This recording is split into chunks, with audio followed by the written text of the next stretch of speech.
We are live.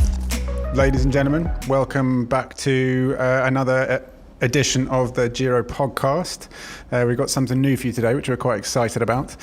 Joined by Giro's Jamie Olsson. Hello. And Giro's Danny Roberts Clarke. G'day. Or the Doctor. G'day. The Doctor, who is now world famous for lubing chains, apparently. Yeah, with wax. Viral sensation.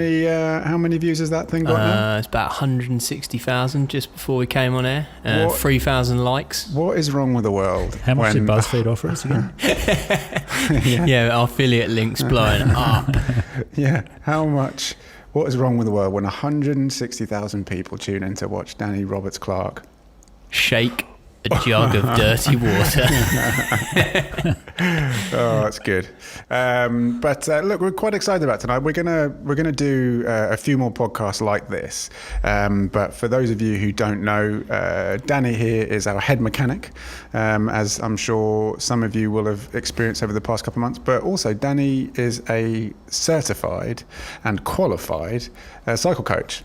That's right. And both myself and Jamie are his clients for his specimens, for lack of a better term. Not athletes. Sounds pretty suspect. No, depends what day of the. We're certainly not his athletes. Yeah, we're athletes at some things, but maybe just not cycling. Maybe just not cycling. Not getting coaching sessions done. Yeah, exactly. Red box athletes.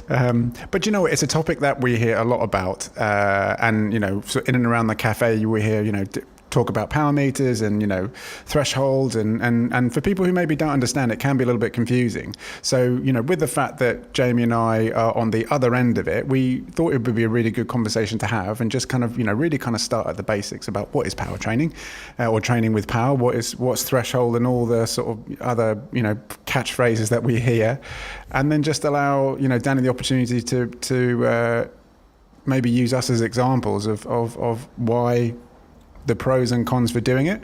We recently just, what date are we on now? The March the 9th, I believe. No, March the 8th. And Saturday was Strade Bianche. Mm-hmm. And what's been doing the rounds today is Mathieu van der Poel, who won the race, his power data, which is just, for anybody who understands power, it is terrifyingly, it's outrageous. It is outrageous. Yeah. But we will come back to that. So, Danny, the Doctor, cycle coach, international cycle coach, extraordinaire. Yeah, international cycle coach. Let's start from the basics. Cool. What is power training? What is training with power in regards to a bike? Cool. So power is basically a way of quantifying the mechanical load, basically. So a power meter is a thing that you have on your bike, and that basically determines how much power you're putting through the pedals. And then from that, you can work out a whole bunch of other fancy stuff like the amount of energy you're burning, your threshold, what zone you're riding in, and all that sort of stuff. So I guess power is a really useful tool if you're going to be quite serious about your training, because it gives you a really nice quantifiable metric of how hard am I actually going externally. So I think it's important to note as well that power is not everything, and maybe that's something we can get into a little bit later. Things like heart rate, even how hard you feel like you're riding, your rating of perceived exertion is also really useful. But power is a really nice sort of quantifiable metric. My rating of perceived exertion is always incredibly high. 10. Constantly. Every session, always 10. It's always very, very high. I didn't even know that was a thing. Perceived exertion, my perceived exertion is I'm feeling like absolute shit right now. Is that, whereabouts is that on the scale? It's not so good. That's a classic symptom of the Danny training program. That one. Just 10s on recovery runs. So you're using power which is a sort of metric as a way to gauge where you are currently and then improve. Yeah. So obviously, technology-wise, it's relatively recent, I suppose, in terms of sort of like cycling or certainly from the mass-produced or mass-consumer side of things. Before power, how were people training? Were they just going out and riding as hard as you can and hopefully that would improve? Kind of. I guess heart rate's been around for a long time. Power's actually been around for longer than people think. I guess like back in the bad old days, you had all sorts of weird power meter devices running around. What do you mean the bad old days? I don't know what you're talking about. No, seriously, what do you mean the bad old days? late, I guess like the early 2000s and the late 90s when there was lots of sketchy stuff happening. But so we're talking maybe sort of turn of the millennium was when power meters started coming. Yeah, I'd say good. somewhere around that. I'd say they've probably been much more popular in the last 10 years or so because the price to the end consumer has got a lot cheaper. Yeah, sure. Back in the day you might have been spending $3,000 on an SRM, but now you can pick up a power meter for 300 quid. So I mean, that's probably another good point. I mean, what is a power meter? So a power meter, there's a lot of different types, but basically it's some sort of component on your bike that has little strain gauges in it, and it's measuring the torque that you're putting into that thing and then multiplying it by speed to give you a number called power. There's a few different types. There's a pedal-based power meter. A lot of people will be familiar with the sort of the Garmin Vectors or the Favero Aciomas. And then you've got a crank-based power meter. So that'll be something like a Stages or a Pioneer or a Shimano power meter. And then you've got a spider-based power meter, which is built into the spider of your crank. And then you've also got things like the power tap hubs. So there's been all sorts of different power meters over the years, but yeah. And we don't need to get into like sort of the pros and cons of each one, but essentially it's as you say, it's a item on your bike that measures the strain that you are physically putting through the pedals, basically. Exactly. Yeah. I suppose the next question is, do you need it? No, definitely not. I mean, it's something that's really useful to have if you are getting sort of quite serious with your training. Yeah. I think there's not a whole heap of point beyond simple interest if you're just going to put a power meter on your bike and then not use it to train. Yeah. It can be interesting to get to the end of a bunch ride or the end of a chain gang or something and sort of see what power you did. Yeah. But, I think, to be honest, for most people, unless you're really interested in this sort of stuff, it's not super necessary. And again, if you're budget constrained and you still want to train seriously, you can do it via RPE or heart rate or anything. So I mean, the first power meter I picked up was actually part of a bike that I got, and it was a ex-demo bike, a carbon bike. It was the first quite high-end carbon bike that I got, and it came with an SRM.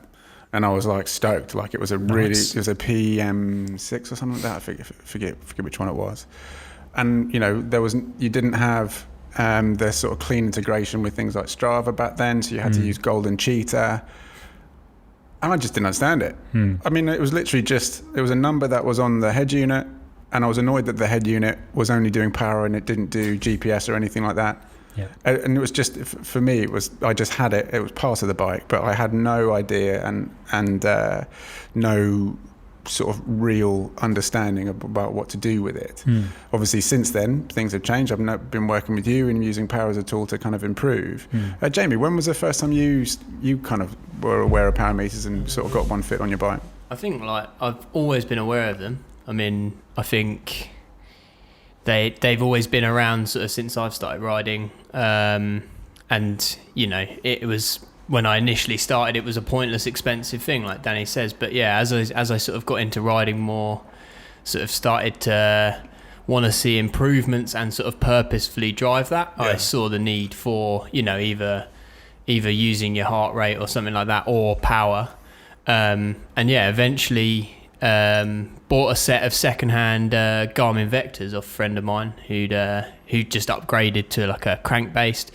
So yeah, like the pedal based power meter was the perfect entry point for me then. Now I've got like 2 or 3 different ones on each bike, so it's kind of taken over from there really. But I mean, I did a year and a half on the Garmin Vectors, which they get average reviews, and once you've got the number in front of you, so long as it's consistent throughout, it doesn't really matter how accurate it is, so long as you're using the same power source each time, you get really good benefit from following a number, regardless of whether it's bang on accurate, I guess.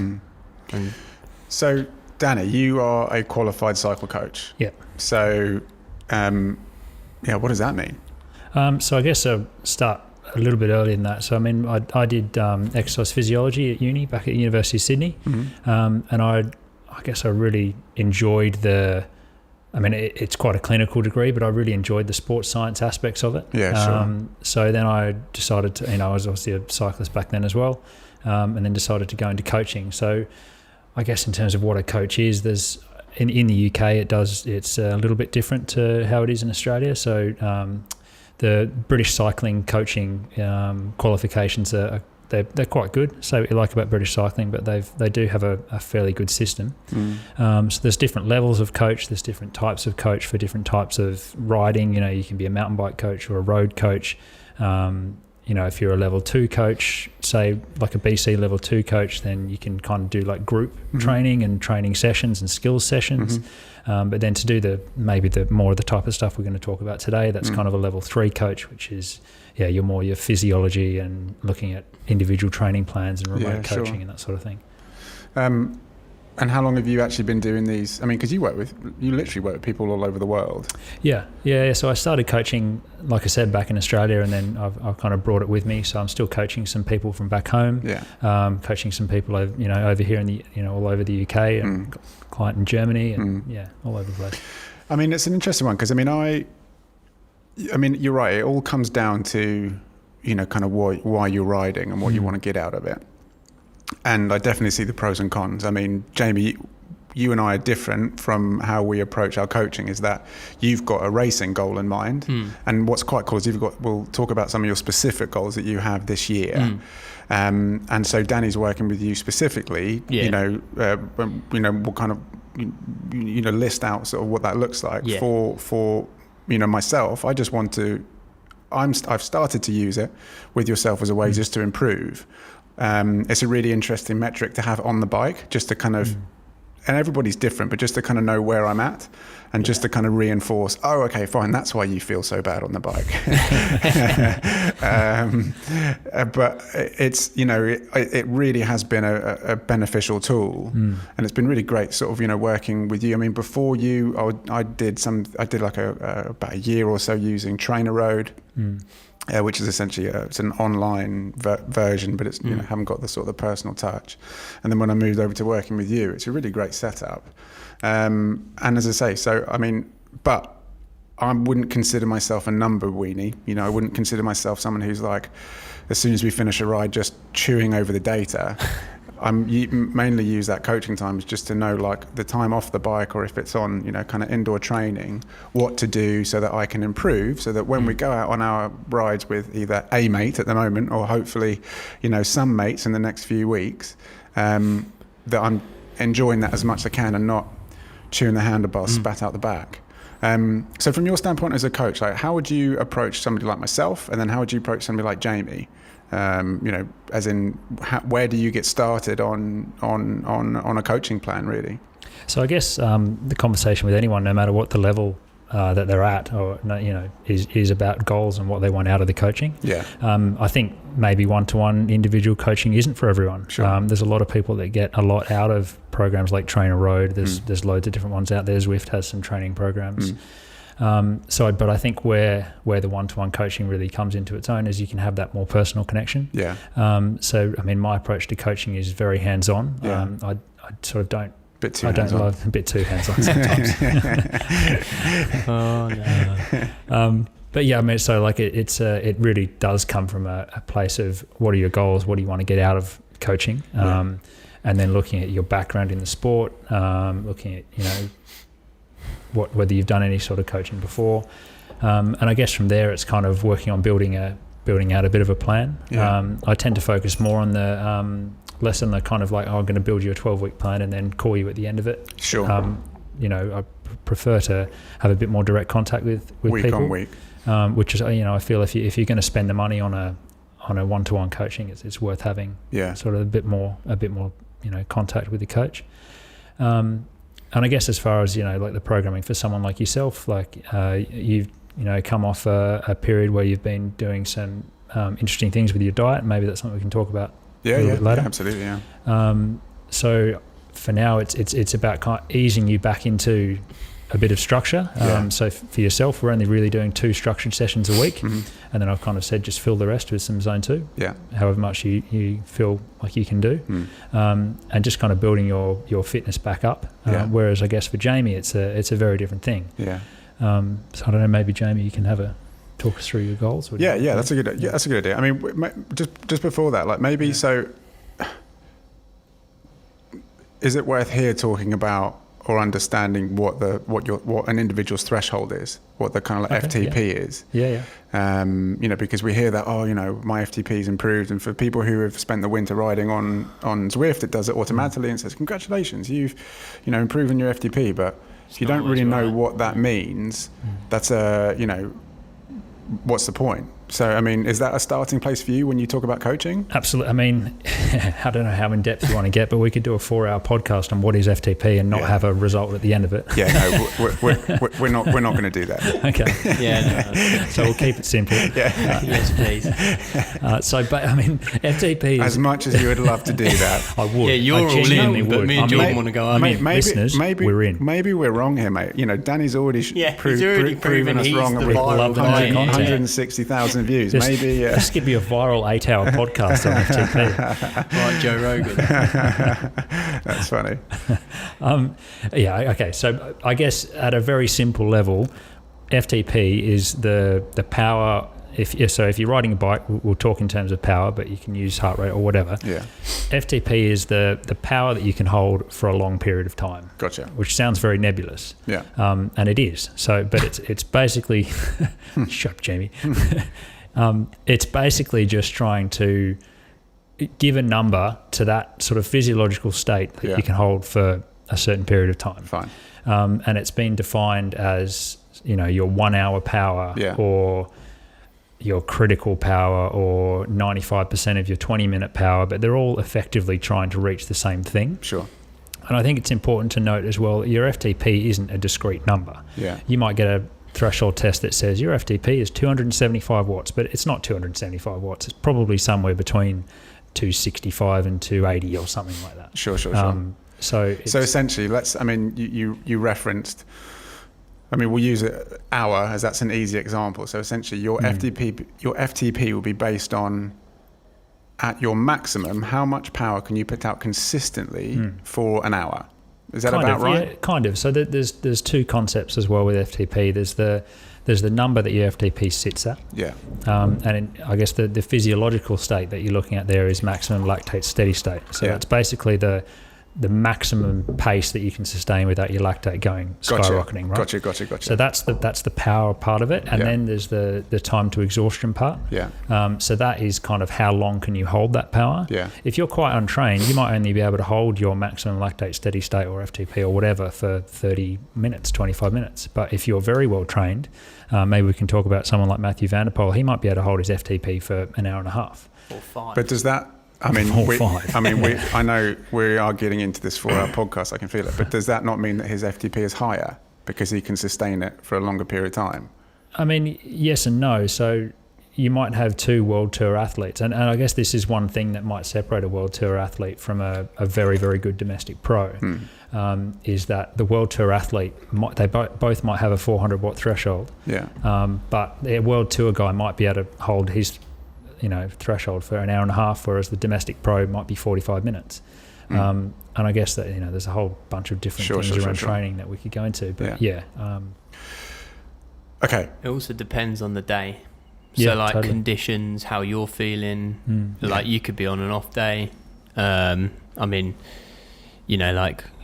could probably see a 50% swing in my numbers over a course of a week, which is ridiculous. But if you're having a really bad day, you're never going to get near what the science tells you should be doing. And I suppose that's where coaching comes into it, because you can say, just take it easy. There's no point doing something if you're not there. I wear a Whoop strap and have done for a couple of years now, and that's been a really interesting tool, because now that I've started to use it properly, you really start to see, actually the reason why I feel so terrible is because I've been overexerting myself, for example, and I actually just need to rest. There's no point trying to get on a bike or trying to do something when your recovery is at below 20%. So Jamie, you obviously, you've been working here for 4 years, so it's been really interesting seeing you on that journey alongside, of racing. I think when I started here I think I did my first race within a couple of weeks of starting here. So it's all been in one small one small chapter. But you are, as far as from a local level and from our sort of crew of riders, you're definitely in the upper echelon of bike fitness and racing standard. You're in very good shape. You have and we can discuss this a little bit further. You have a much higher FTP than I do, for example. Some days. I'm a mid-pack hack, but you are always or aiming to be at the front end of these races that you go into. Aiming is the operative word. Yeah. And I mean, that's an interesting one. I mean, when we can get into that a little bit later, is in the physiological and the mental approach to racing. But obviously you were working with a previous coach, and then last year you took a bit of time off, and now you're working with Danny. Yeah. So maybe let's talk about some of what your goals are for this year, and maybe next year as well, and how, Danny, you are working with him to achieve those goals. As in, where do you start? What type of training is he doing with, kind of working backwards from the goals? 'Cause I think I personally find that really interesting. Yeah. I mean, so obviously last year, pandemic in March, racing got canned. At that point I wasn't pushing anything really. I was just riding, and I wasn't working with Danny at the time. I'd done half a season before that with no coaching, and before that I'd been coached similar setup to how I am doing it with Danny now, like one-to-one coaching with like a weekly plan, regular updates, and I loved it, but it was just one of those things. It got to halfway through the season, I couldn't balance the riding and the sort of commitment of like everything else outside of riding, because at the end of the day, unless you're a full-time athlete, you can't do everything all the time. Sure. It just took a year and a half to sort of recharge, and just rode my bike when I felt like it. So what did you feel that you had essentially been the pressure of trying to train, you were overtraining, but your mind was just done? Yeah, I mean, I overdid everything, which, like a coach will help you not overdo the riding, and, like regularly being in contact with them, you can sort of stay on top of it. But I mean, it's probably my own stubbornness more than anything that caused, just the need to reset. Because, I just try and do too much. Yeah. Not just riding, but I was trying to do 14 hours of riding, full-time job. And like various other commitments outside of riding, and you just reach the point where you overdo it sometimes. And I decided at that point I was gonna just ride for a year, and I stayed pretty close to the level I was at, and it sort of was just a case of maintaining fitness at that point, because it was all there. But this year I sort of you said that you were seeing some of the best numbers you'd ever seen, though. And you put that down to the fact that you've just taken the pressure off. Yeah. And I mean, like, a big part of there being like a lockdown, global pandemic, no racing, you don't have to take any pressure off. It's already off. Like, there's no races. So I definitely did my best 20-minute, which is a benchmark that some people use for coaching, training, etc. Did my best 20 minutes last summer when there was nothing to use it on. I didn't really care, because a lot of my riding, I just like to it was a new bike.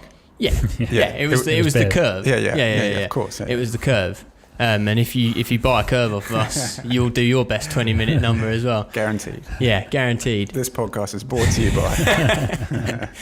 But it was cool to see that, and obviously the pressure being off had helped that. But with only time trials sort of over the summer last year, I was doing a lot of just 20 minutes really hard. So I became really good at that effort, and that's probably why I saw that towards the end of last year. And this year, with a bit of uncertainty around racing again, I decided that I want to chase that kind of effort, the time trial effort, which is sort of a solo, you against the road kind of effort. Knowing that kind of racing will be fairly safe, it's going to be on, and you'll get a shot at using your fitness and whatever. So, Jamie, you go to Coach Danny, the doctor, and you say, Coach Danny, I need to get really good at time trials. Great masterful one. Sensei. Sensei. Bike Yoda. Sensei, I like that. I think that should be that your more than the dog. yeah. Make me fast. So you go to him and you say, right, my goals are I reckon I've got the mindset and the capabilities to do some time trialing. Yeah. Hook me up, and then you step in and say, okay, cool, this is what we're going to do. So what do? Yeah, so I guess the first thing is kind of identifying some realistic goals. Yeah. And I guess getting a bike. Do we talk about your bike? Are we allowed to reveal? Maybe. I've bought one of those horrible TT bikes that you need to win Jamie's the plastic rocket. Jamie's bought a badass TT bike. It is fucking cool. Like, it's always, amongst sort of it's cool if it will win races. amongst some roadies, sort of the TTs is sort of like frowned upon, but as you say, this is for you. This is a race machine. Yeah. This is about saving all those little bits of watts, being as aerodynamic as possible. Reluctantly giving in to the fact that you do have to be aerodynamic as well as fit. Come on, you took delivery of it, and it is just it is a bad bike. Like, it's just a fast, slippery bike. And it's exciting that somebody like yourself is going to be on it who can really put it through its paces. Hopefully. Yeah. I've only ever ridden it with a rucksack on. So, well, that's interesting because obviously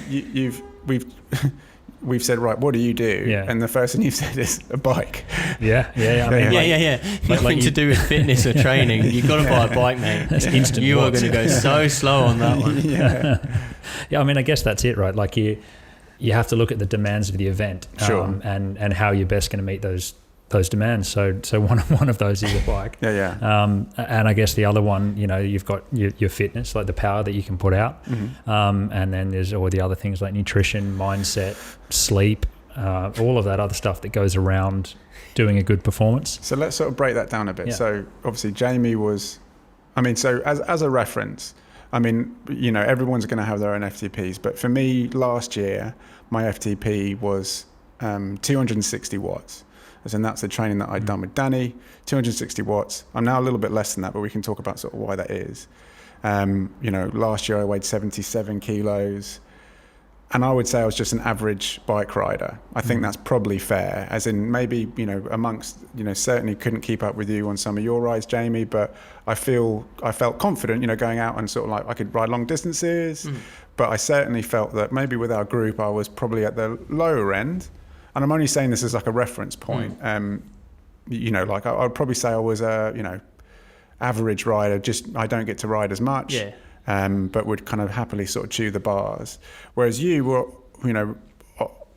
a lot stronger than that. So last year you set your kind of like your 20 minute, and we'll call, let's say, what was your FTP last year? At that point this was a one-off it was sort of early August, so peak season, when everyone's flying. That was 20 minutes at 380, which is about 350 FTP, so according to the 95% rule, which some people use. So 350 FTP. So, and you were weighing what, 70 kilos, 69? That's 69. 69 kilos. So what does that work out at watts per kilo? Get a calculator out. Hang on. 380. Wish I knew. I don't use 0.95 times 3 times 20 minute, but anyway. No. Let's not do the that's 4 why hour I pod. said. That's why I said it's one of many of the 4 hour methods Danny will bore you with. If anybody wants to hear the 4 hour podcast, we could do that. I'll just be here by myself. Yeah, just let us know, and we'll leave Danny in a room for 4 hours with a microphone. For listeners who can't see this, this will be on YouTube as well. But for listeners who can't see this, Danny's got his laptop out, and he's had to just Google the answer to that. Numbers. He's done some numbers. So about 5.2 watts per kilo. So 5.2 watts per kilo. So for anybody who knows what that is, obviously that's very strong. I don't know. And then, obviously that is obviously for the UK race scene fairly high, like you're kind of Cat 1. You need to be able to use it though. Yeah, of course, yeah. A big caveat of that is like you only do well in the races you're smartest at. Yeah. No matter how. Yeah, of course. Like I could be at my best and I could do better in races when I'm at my worst because you ride more. So I mean, that's a very interesting point. You kind of, there's lots of. I'm always quick to caveat, probably because I'm not the smartest racer. Yeah, sure. I mean, without getting into those sort of race details, like as far as like kind of your bike fitness, that is pretty high. Would you say that's fair, Danny? Yeah, definitely. And I mean, so for me personally, I mean, I'm a lot lower than that, but I'm not coming to Danny with racing in mind. I don't want to race. Just not something that personally appeals to me. Don't knock anybody who does. It's just not really my bag. So Danny, you're taking somebody who's got a high level of fitness, who's used to racing. You last few years you've done some like good, kind of long races, but now you're trying to channel that already strong bike fitness into a maximum effort for what's your main goal? 10 miles. Yeah, but 10 or 25, so that's 20 minutes to an hour, probably. So instead of a race that could be 3-4 hours, you're channeling that down to either 20 minutes or an hour. Yeah, so typically I've sort of focused on road racing before, which round here is, 2.5 hours to 4 hours, usually. Yeah. You can do a bit longer, you can do a bit shorter. And I mean, I don't mind, well, maybe you will mind, but you've got a goal, your kind of like sort of personal goal is to make it to the nationals. Yeah, I'd like to turn up. Yeah, if you do a 1 hour 25, you're sacked. Yeah. No, I definitely won't be any use doing a 1 hour 25 at nationals. But it would be cool to go to. No ambition of a result at that point. It's just, I guess you have to qualify. I guess you have to show that you're fast enough to be competitive. Yeah, whether that's a top 50 or a top 10, anything in between there will be cool at that point. Like, I just want to be able to go there, see what it feels like, get that like buzz of a real high level competition in this discipline, because that's just one of those weird sadistic projects I seem to get in my head. So where does that journey start for you then, Danny, of saying, right, I've got an athlete here who's in good bike shape, he's raced in sort of like Cat 1s in the UK, can hold his own to some degree, but we need to sort of channel that into a shorter, more intense effort. So what do you do? For sure. So I guess it all starts with some testing to work out where Jamie is to start with. So obviously, at the moment it's been winter, not quite where he was last. Jamie's 94 kilos. About that. Not quite where he was last year. So I guess it's some initial testing and then looking at where those goals land in the season as well.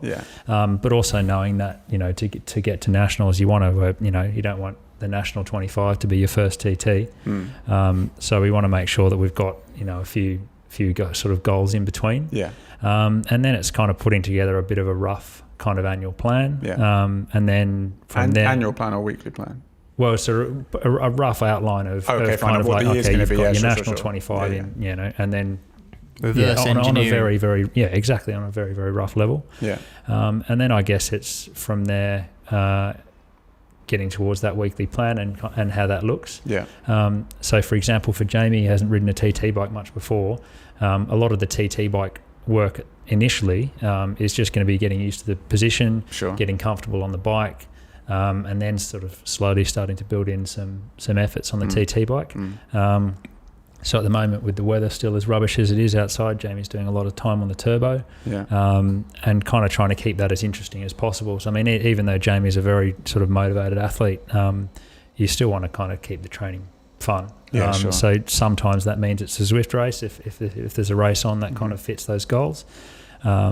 Other times it might mean some more kind of structured stuff. Definitely playing it fast and loose with fun and Zwift racing. Yeah, it's also terrible training. It's a matter of... like you end up dead after 20 minutes and then crawl home. Like, it's definitely not good training. That's funny. Yeah, it's definitely not one for 3 times a week. But anyway. So how do you structure his week then? So for Jamie, I guess from past experience, because I mean obviously we've been mates for a while and have kind of been loosely chatting training stuff. We kind of worked out that more than 2 effort sessions a week really is a bit too much, managing a full-time job, and he's got a partner he spends a lot of time with and all that sort of stuff. So when you it's say fitting into effort sessions, what does that mean? So I guess that's sessions with hard intervals, basically. So some people can handle a lot of those. Some people can't handle a lot of those. There's no kind of right answer. Yeah. I'd say like most people I coach, 2, maybe 3 sometimes is plenty a week, and then filling the rest in with kind of zone 2. Yeah. Which is kind of that like conversational but still on the pedals type pace. So should we that's my favorite time. So should we maybe just break down what zones are? Yeah, for sure. So there's different training zones and there's different methodologies. You know, you've got your Coggan training zones and there's a 3-zone model. There's loads out there, but they're all basically kind of trying to work out the same thing. Yeah. There'll be a zone that's your threshold zone. There'll generally be a zone that's somewhere between that and your kind of like conversational pace. Mm-hmm. You might have zones above threshold, but yeah, it's all trying to work out a way of saying right at this sort of power or effort level. Sure. For this amount of time, or how much time you spent in those different zones on a ride. Yeah, fine. So zone 1 being the easiest, zone 6 or whatever. Yeah, zone or 7 or 8 or whatever zone model you use. Being the hardest. In this case with power, it's zone 1 less power, and it will be 0 to whatever, however many watts, and then zone 6 would be eyeball popping. Yeah, like, exactly. Like when you hear Jordan crying, hear me whimpering. So yeah, exactly. I guess the simplest zone model is the 3-zone model. Yeah. Which if anyone wants to look it up, look up Stephen Seiler 3-zone model, which is basically zone 1 being like very, very easy. Yeah. So that's kind of like up to kind of that conversationally type pace. Mm-hmm. And then zone 2 is between there and your threshold. Yeah. And then zone 3 is anything above threshold. Okay, fine. Most other zone models are basically that, but they chuck some extra zones in, say above threshold or below that zone. And it's important to stress, isn't it? Obviously, we're kind of talking about Jamie's sort of like plan, and there are loads of different coaches out there, loads of different training plans, loads of different kind of theories on zones and FTP. Like ultimately, the goal is to improve, and so we're not trying to pick apart what is correct and what's not. I think it's very easy to miss the forest for the trees. If you're not, I don't know, there's like the main things with training is if you're being consistent, you're not doing too much, you're getting enough recovery, and you're sleeping really well, and you're eating really well. That's like 95% of training. Exactly. The rest of the stuff is like that. The 1%ers. And too much attention gets put on those 1%ers, and not enough on the stuff that really matters. Yeah, I think it's, or what I find is when you're undermotivated, it holds you accountable. When you're over-motivated, it stops you from digging yourself a hole and never coming back out of it.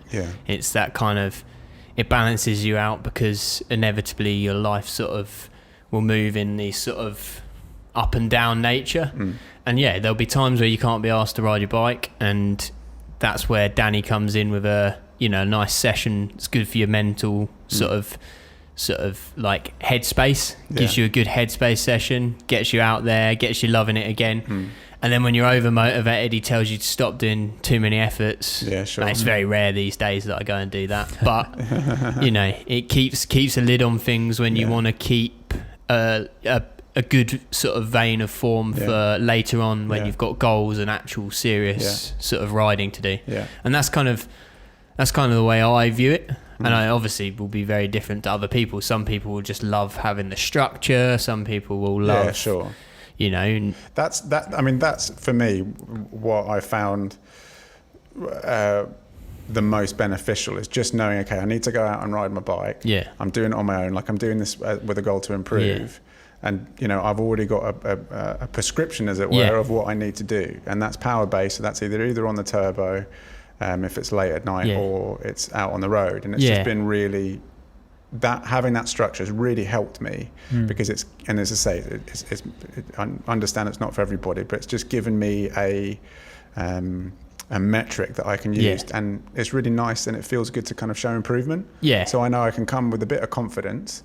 Because my journey has been, as soon as we started the cafe, my riding went out the window. Because I'm sort of working 7 days a week, and you don't Full have gas. the time to kind of put into it.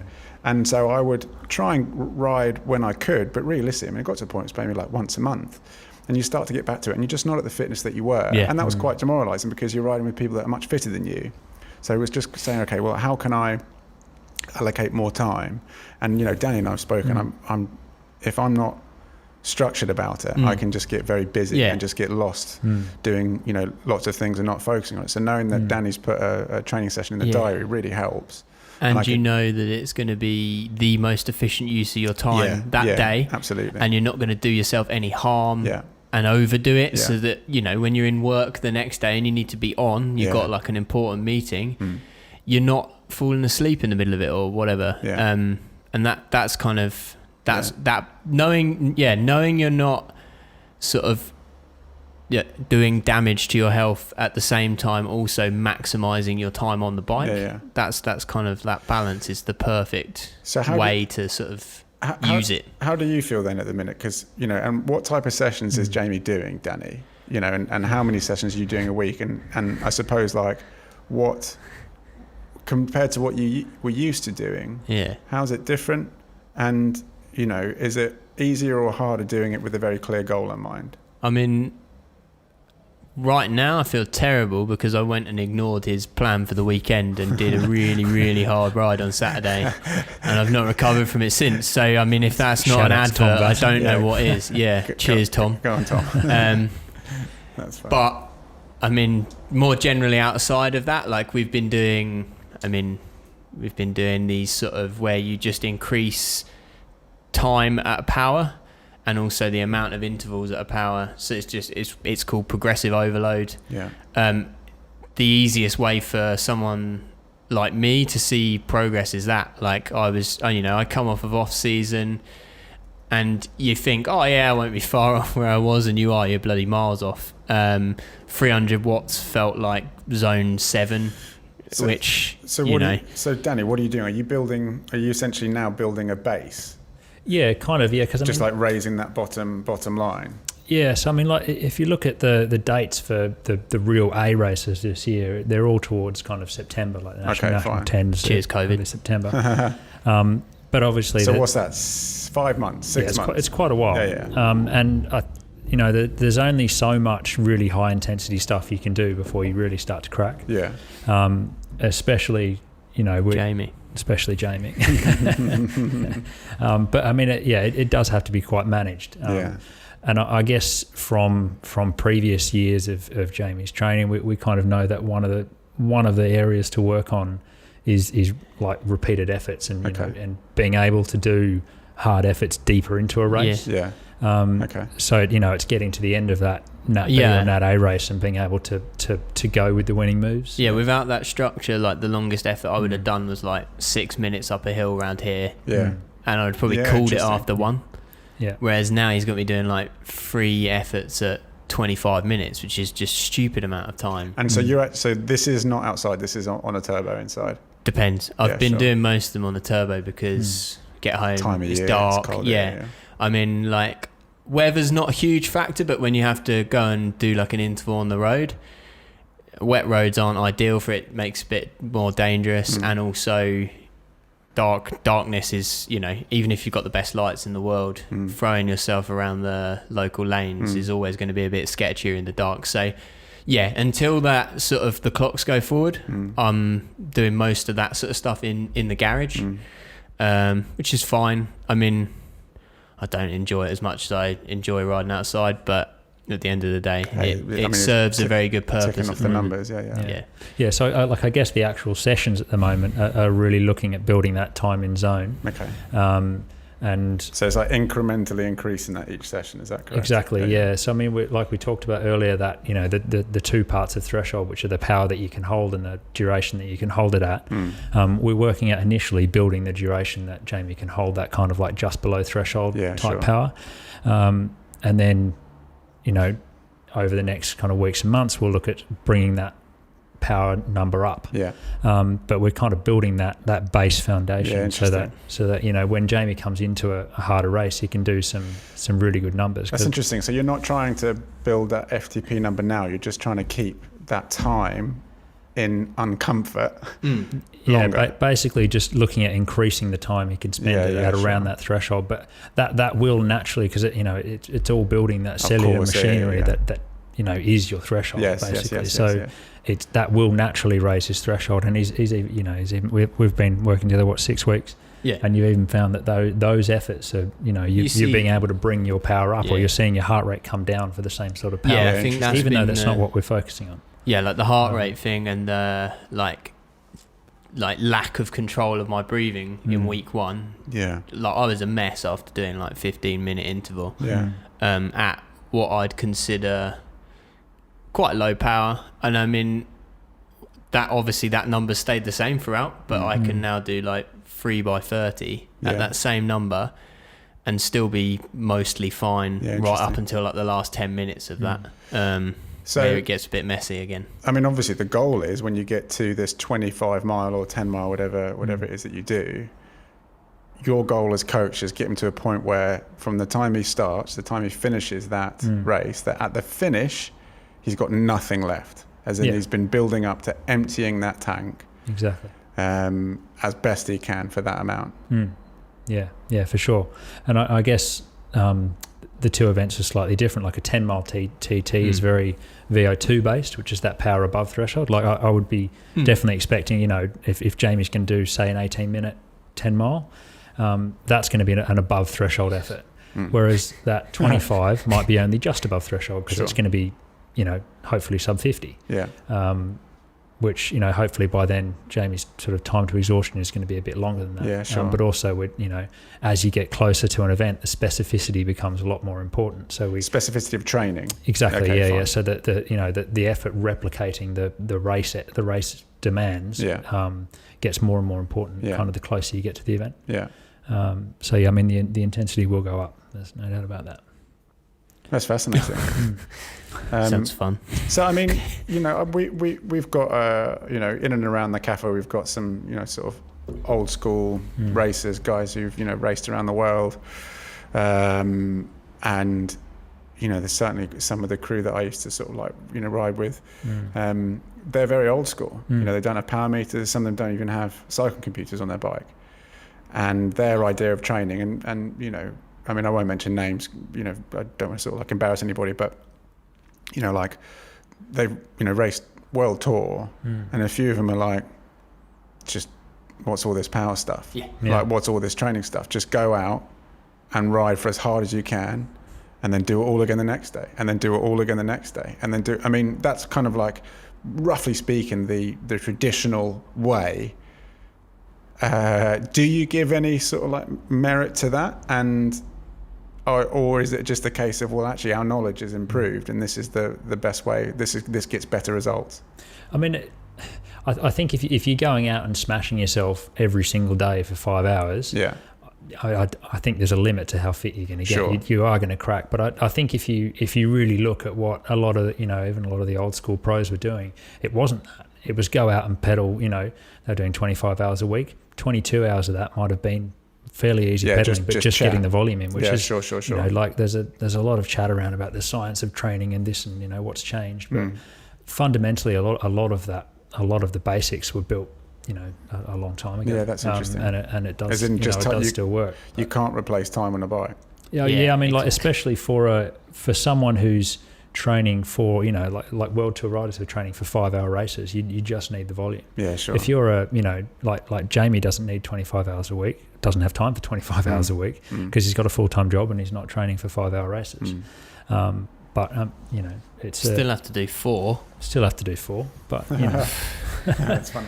Well, I mean, that's an interesting one, because but not 7 times a week. Yeah, exactly. Yeah, thank God. We live in an age where indoor training is now pretty normal, and especially at the beginning of lockdown, we saw a lot of people, go out and buy smart trainers. For those who don't know what they are, smart trainers is essentially it's an indoor either complete bike or something that you attach your bike to that then attaches to your computer, and you can use programs like Zwift.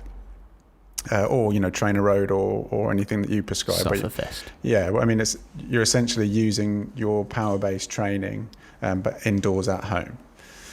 But obviously, there's a limit to that, and I'm certainly somebody that's not going to spend. I really don't enjoy spending more than an hour on indoors because it's just painstakingly boring. Yeah, it's impossible. Yeah, I mean, more than an hour on Zwift is impossible. But no one's ever done it. Yeah, I don't think anyone's ever done it. No. But obviously, you can spend all winter indoors training and doing these hour and a half sessions. But I can't remember the last time I did an hour ride outside. It's usually 2, 3, 4 hours, like regularly. So how do you factor that into the training that you're doing? I guess it depends on the individual. Yeah, sure. Like say Jamie, although he says he hasn't done an hour, does do more than an hour on Zwift. Yeah, sure. It's all a lie. Guilty. Danny, just for a joke, sorry. Jamie, Danny set me a 2 hours Zwift ride last week. So I went in and manually changed it. Got to get that green box. Thank God for admin rights. Hour 15. Hour 15. Yeah. But I mean, it is around that. So, but most people have a full-time job and they don't have time to do more than an hour a day anyway during the week. Like even if they're riding outside, a lot of people just don't have the time to do more than that. So that's absolutely fine, and you can get your volume in on the weekend. So obviously, we're kind of, breaking down, what Jamie's been doing with somebody like me, and we're just using that as an example because obviously I'm sat around the table, but somebody who just lives for and really enjoys those weekend rides with friends, like a Brighton and back or just something. And I want to get the most out of it, where I don't want to sort of be chewing the bars the whole time, but would rather be comfortable and feel fit enough. And I don't have a lot of time. I'm a very busy person, work takes up a huge amount of time. So how do you approach that in contrast to how you would approach Jamie? I guess, the one of the big differences would be volume. Yeah. So I guess for you, we are still doing just 2 hard sessions a week. Yeah. But for you, that's literally all I'm prescribing. Yeah. Because, from our conversations, you don't necessarily want more than that in terms of structure. Because for you, it like you said, it is about getting to Ditchling Beacon and being able to be at the front of your mates, getting over the top. See straight. Yeah, exactly. Yeah. Or get bragging rights. I really don't. I just one time up ditching where I'm not seeing spots. That's all I want. One day. But I guess that's it. It's working that around your schedule, and your schedule lets you do maybe 2 sessions, 2 hard sessions a week, and then maybe a weekend ride. And that's kind of enough to get some fitness gains. Maintain a bit of the fitness that you've got. So how do we do that then? So I mean, I've been training with Power for a few years, so I've known what my FTP's been. Last year, well, now it's at 250. Yep. So we did the threshold test last week, which really sucked. So I mean, what's the threshold test? It's a test to get your threshold. And so, I mean. At least it wasn't 4 hours. This was an exhaustion test. So you basically push yourself at a certain threshold, and then after a certain amount of time, you increase the power that you're putting out each minute till you can't go anymore. Yeah. So that's why it sucked, because it's painful. Yeah, so the particular test that we did, shout out to Coley Moore, Empirical Cycling Podcast. If you want that 4-hour podcast, go there. He does like 8 hours on even nerdier stuff Coley. than I want to do. Go on, Coley. Legend. Yeah. No, yeah, but seriously, check it out. Anyway, right, we'll put the link in the description. I've nicked that test from him. Okay. And basically, it's kind of a combination test, testing your threshold number, and also kind of how long you can hold that for. Yeah. So we start at kind of 92 to 95% of threshold for 10 minutes. 10 minutes, and then we do a round threshold for another 15, and then after that you're just kind of adding power incrementally every minute, 5 or 10 watts, until you just cannot. Yeah. So I guess the nice thing about that test is it's longer than a standard 20-minute test. Yeah. So the contribution, like as in the VO2 contribution, like the contribution of riding above threshold, is a little bit less. Yeah. So it's a more accurate test for finding that actual kind of physiological threshold. Gotcha. But it does give you a bit of that TTE element as well. Yeah. So I mean, I was actually pretty impressed with yours, considering how long you've had off proper training. Yeah. Why were you doing a threshold test I think for the listeners. Yeah. So I made the decision back in sort of like October, November that I wanted to just spend time off the bike, and just for me, I felt I just needed to get fit and healthy in other ways. Mm-hmm. So I did like quite an intensive bit of training, essentially weight-based training.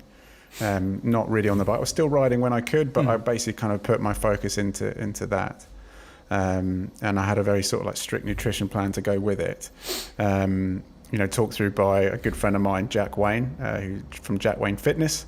And, through COVID was able to, he prescribed me a program that was both nutrition and sort of like fitness, and it worked pretty well. I mean, I lost a lot of weight, lost a lot of body fat, but just gained a lot of strength. I mean, the reason why I did this is I was somebody that had basically been running or riding a bike for 15 years, and I felt that physically there were areas I was really weak. So I just wanted to take the opportunity of things like lockdown and winter just to gain or make some other gains in other areas, knowing that it would have an impact on my riding, but it was kind of more about longevity, or just longevity of life, I guess, and strength. And it's kind of put a structure that I know there's always going to be weight training in my kind of like week, forever really.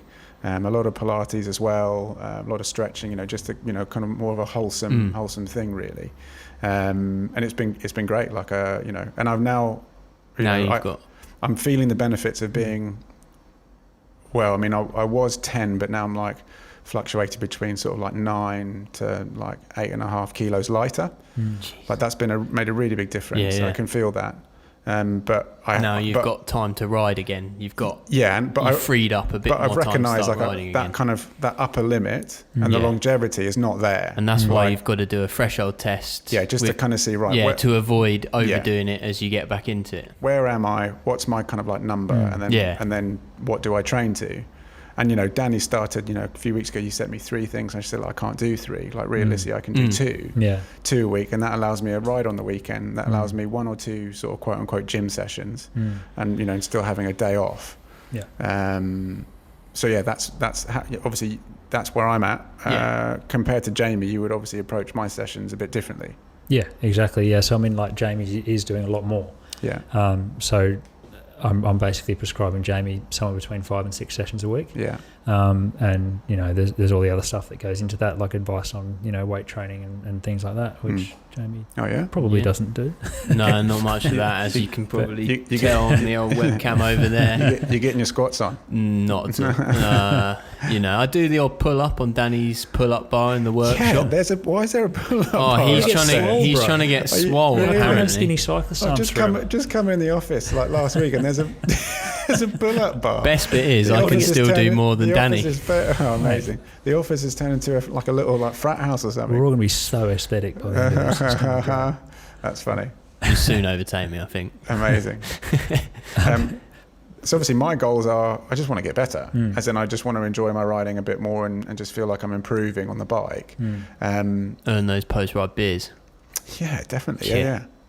Well, it's funny because, I mean, I don't know if this is right or wrong, but because of the nutrition side of what I've been doing, I'm a lot more aware of calories, and not just how many calories are you eating, but more importantly how many calories you're burning, and making sure that you're replacing the right nutrients and fueling. And that's been a really, I mean, I won't bore, that could be another 4-hour podcast, I won't bore there, but you guys, actually I didn't, some of these, I just did a 3-hour ride on Sunday. It was like 2,000 calories, which is like, it seems like a lot. It's like, damn, that is a huge amount. That adds 100% to your daily allowance. You go from 2,000 to 4,000 because you need to replace them. That's 4 and beers. You've still got to hit you still got to hit your daily allowance. So exactly. That's just a crate. Yeah. But I mean, you'll be obviously working with your clients. What do you call them? Your clients, your athletes? Yeah, whatever. Yeah. Not athletes. And will you be talking them through nutrition stuff as well, or do you is it mainly just get that green box? I guess yes. In a general regard, there is a scope of practice issue whether I'm not going to be prescribing people nutrition. Yeah. But you can give general nutritional advice. I think one of the things a lot of people miss is that you need enough food and enough good food to support your training. Absolutely. You hear a lot about people doing low carb and all this sort of stuff. But at the end of the day, high intensity exercise, you need carbs. Yeah, absolutely. So having enough good quality food to support your training is super key. Yeah. I would genuinely rather people, you know, unless they're being supervised by a dietitian and weighing everything and all that sort of stuff, and have, you know, super elite goals, I'd rather people not really care about how many calories they're consuming, as long as all of it's from good quality food. Yeah, interesting. It's really hard to overeat if you're eating really good quality food. Yeah. So Yeah, interesting. I mean, that's kind of one of the big things, and things like eating on the bike as well. I think one of the biggest mistakes I see people make, especially kind of club cyclists, is not eating enough. Yeah, sure. You know, if you're getting to the end of a 2-3 hour ride and you're bonking, you probably haven't eaten enough. Yeah, it's probably course, more a food issue than it is a fitness issue at certain points. Yeah, I mean, a bonk is just running out of fuel. And you need that little bit of park up at the Shell. Yes, exactly. Love just that. Need milk. Need a little bit of a Mars bar. a pick me up. Haribo. Yeah. Coke. All of them. Or Dr. Pepper. Yeah, if and they then got it. suddenly the opposite end of the scale, and you're shaking, your eyes are like twitching because you've had so much sugar and caffeine. It's a good feeling. That's funny. You do one effort and you're back to the square one. So, with kind of like my goals of just wanting to improve, what type of sessions are you setting me?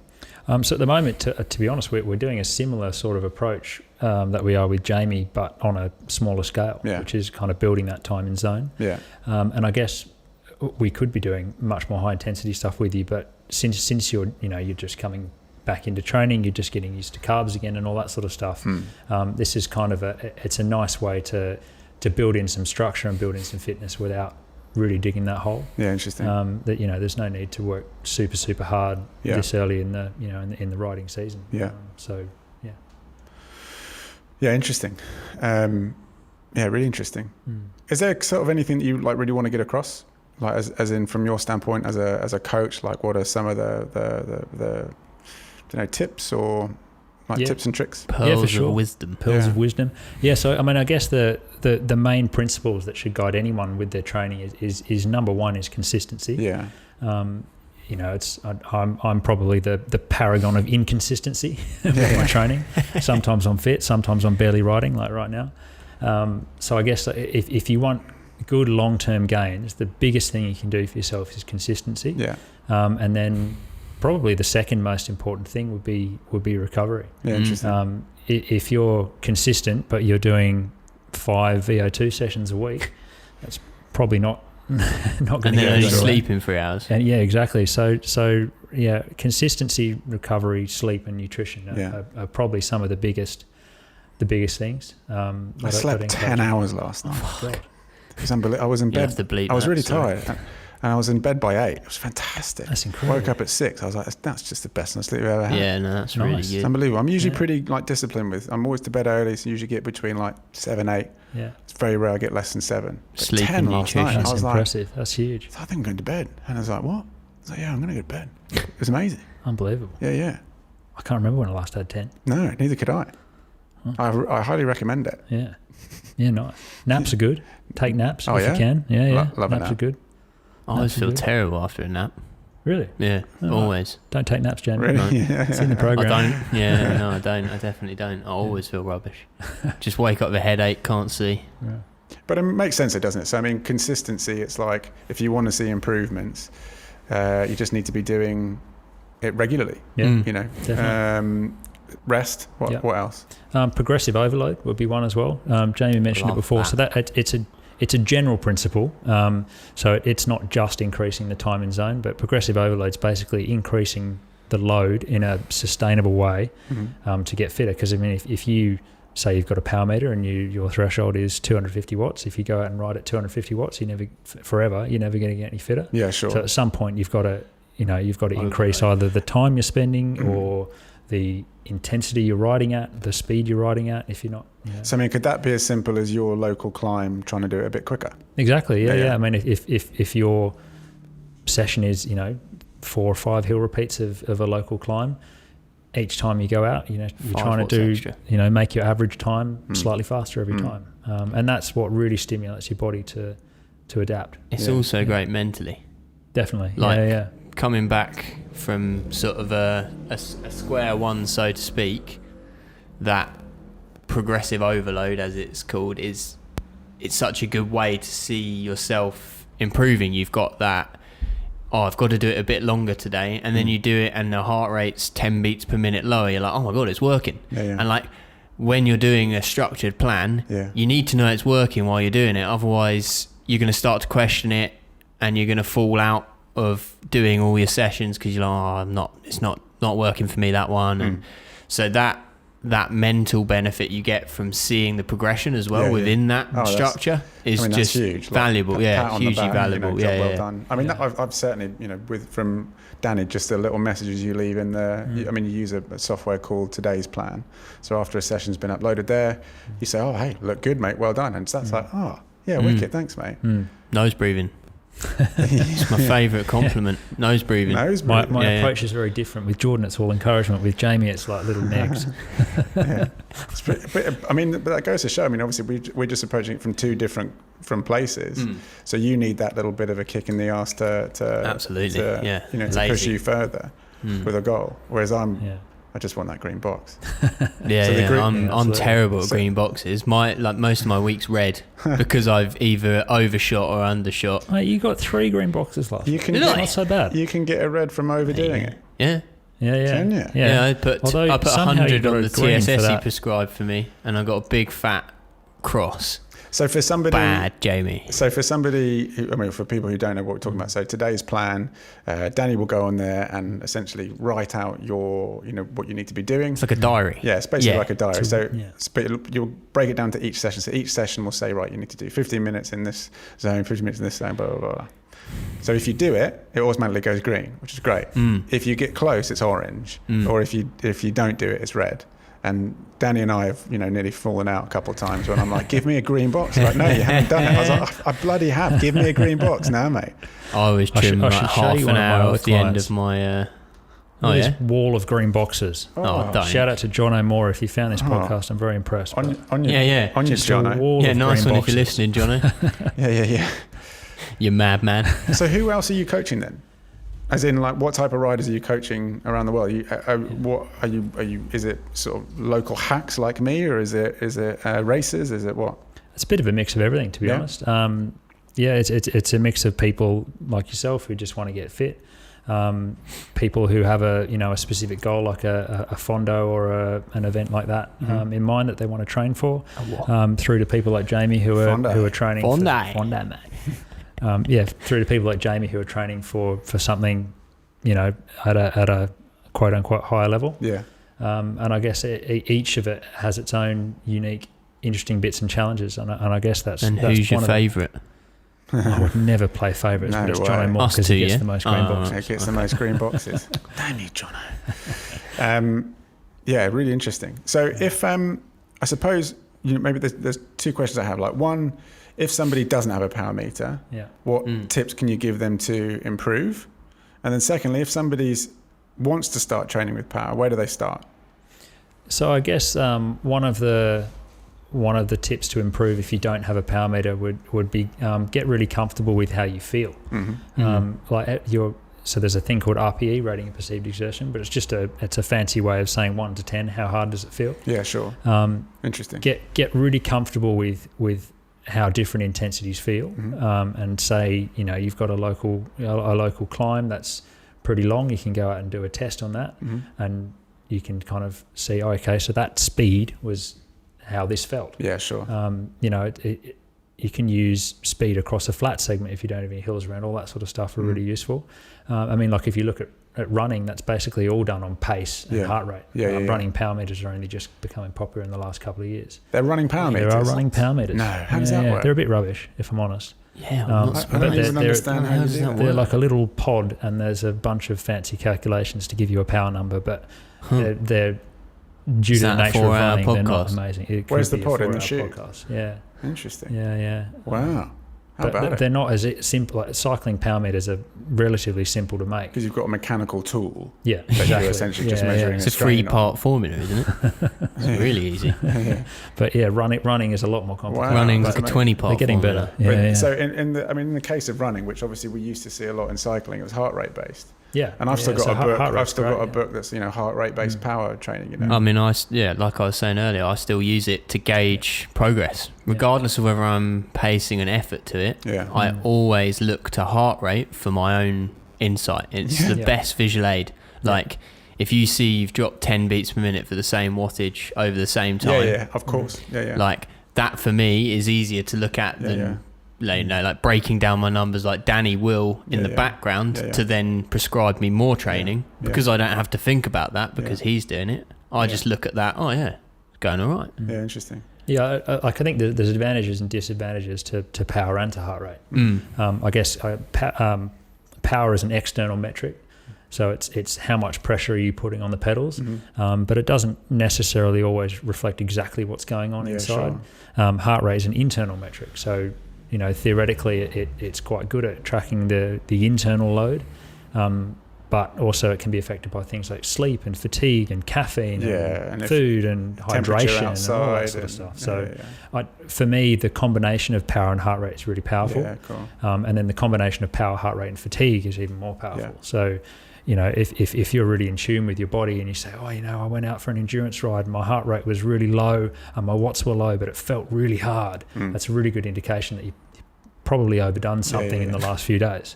Well, I mean, I had a session a couple of weeks ago that I'd send you a message saying, I feel like absolute shite. Yeah. There's no point doing this. Yeah. Is that right? And you were like, just do it tomorrow. Like rest tonight, just do it tomorrow. Yeah. And I think being flexible is really key. But there's a bit of a fear well, I certainly have a bit of a fear of kind of like, fuck, I can't miss it. You know what I mean? Like I can't, if I miss it, then I'm just going to, I'm just going to be like Jamie, 94 kilos and hungover all the time. But it's just that discipline of just allowing your body just to do its thing. Definitely, I think listening to your body is very important. Yeah. And so, if somebody wants to get into power training, like where do they start?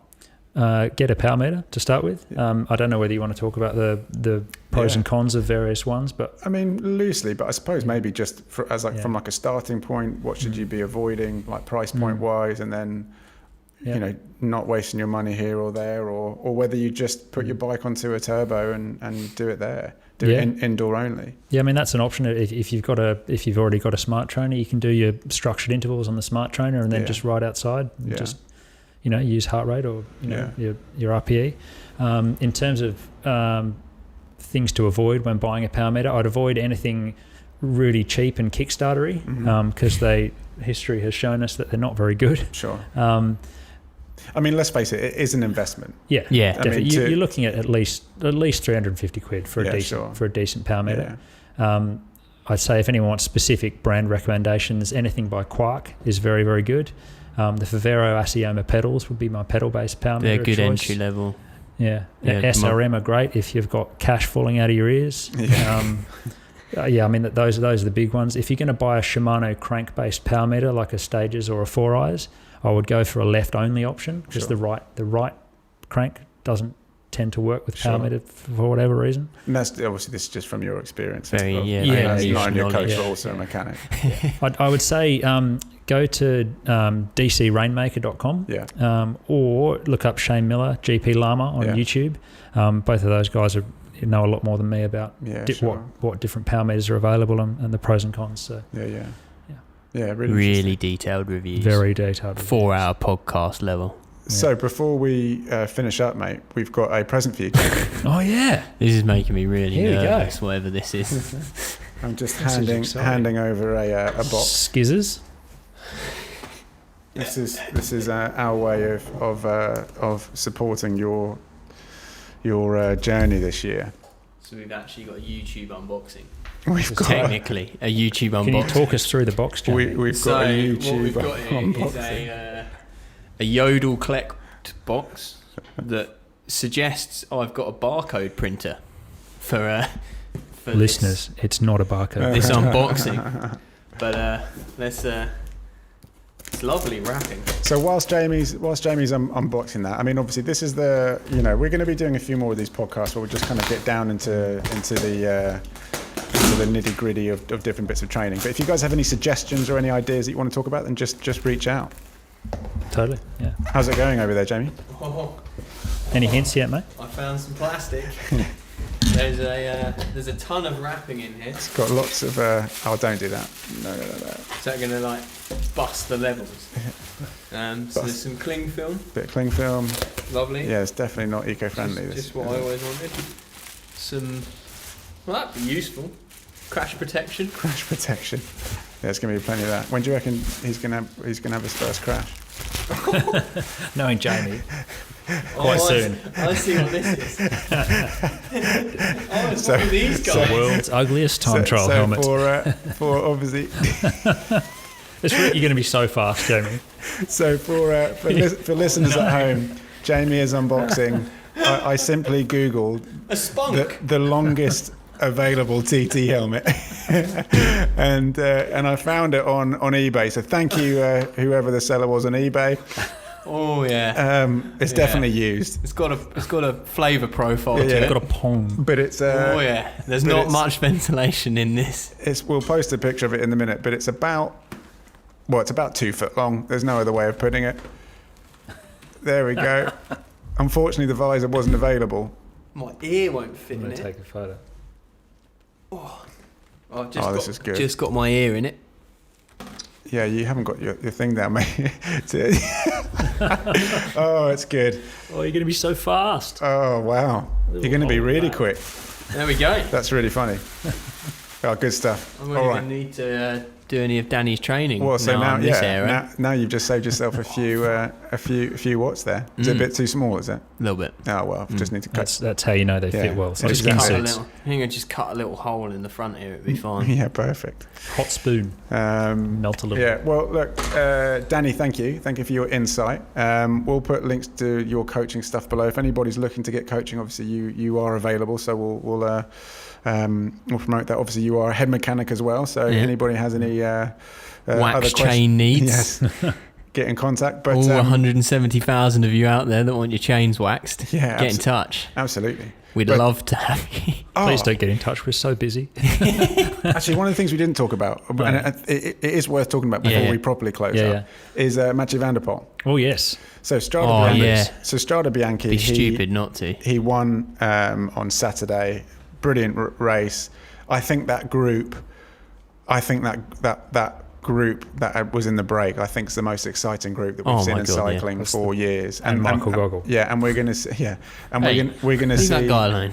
We're going to see a lot more of them. All racing together. It's exciting. It's punchy. You got Wout van Aert, Van der Poel, Alaphilippe. GVO was in there for a bit, but he tailed off. Goggle. Tom Pidcock, which is really exciting. Bernal. He can Bernal. It was just amazing. His back clearly didn't hurt. No, and he did you see he popped a wheelie at the top there? Top of the climb. Yeah, it's pretty cool. Love that. Obviously he got dropped on the final climb. Yeah, I wasn't watching that bit. It was brilliant. For some reason. That is such an exciting group, and they were all kind of keen to go. And then Van der Poel did like a bit of a rope-a-dope, where he like accelerated a little bit, but you could tell it wasn't all he was at, and then he just dropped him. Absolutely smashed out. But what were the numbers on that? So maybe as a reference, so I did a 3-hour ride in the Surrey Hills, and like, I don't know, 7 out of 10, as in kind of like effort-wise on Sunday, and my normalised power was 205. And I felt fucked. But I feel like that most of the time. But then, I had 4 beers and I got home. As in just an average Sunday ride by an average Sunday rider. That's why I'm saying that. Yeah. What did Mathieu van der Poel do? So Mathieu van der Poel, over the whole Strade Bianchi, which is 186 kilometres, 4 hours 45, he did 389 watts normalised. Ridiculous. Which is just outrageous. Absolutely huge numbers. Crazy. I mean, we were just talking about you doing nearly that for 20. Nearly. Yeah. For 20 minutes. 20 minutes. And this guy did He's done it for basically 5 hours. Which is just unbelievable. Yeah. So his average power for those 5 hours was 318. So a normalised power could be another 4-hour podcast, but it's huge, huge. His last hour and a half was 440 normalised, which is just bananas. Yeah, I can only do his average power for about 20 minutes at the moment. But even with regards to other pros, I mean, is that It's is that just a very, crazy very step good. up? Yeah, you're like every pro would be blown away.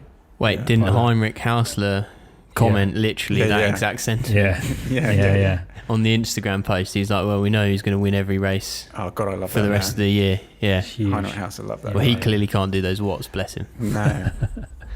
I wish he could. So, I mean, is there a set, I mean, it sounds like a ridiculous thing to even say, but what's his training to get to that point? Or is it genetics? Is it like a lifelong sort of, on the saddle? Like, I think to get to that point, Genetic everything's freak. got to come together. Yeah, It's got to sure. be everything. You've got to have the genetics, the training, everything. yeah. No Literally red boxes. Yeah. And no broken handlebars. No broken No. handlebars. Yeah, he avoided that this He week. did it, yeah. Hey, Jamie, how many broken curve handlebars have we had? None. None. Interesting. Yeah. mate. How about that? Not too shabby. Not too shabby.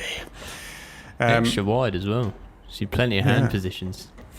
Yeah, really interesting stuff. I mean, it's terrifying how quick that is puts in perspective. That's massive. Is there numbers on his final attack? So his final sprint was about 1,000 watts for 20 seconds.